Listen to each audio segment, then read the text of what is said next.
God मेरे help करो। बहुत चाहता था मैं उसे दिल से, सच में यार। ये देखिए होली का रंग भी नहीं गया अभी तक।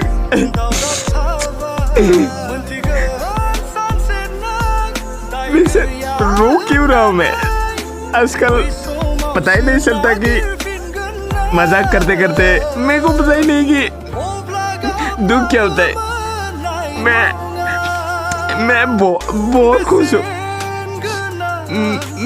मैं दुखी नहीं हूँ। वो चुर के चला गया, जाने दो उसे। उसको मैंने गुल्ले की जगह गुल्ले रोज खिलाया था, अनारकुली की जगह वो समोसा खिलाया था।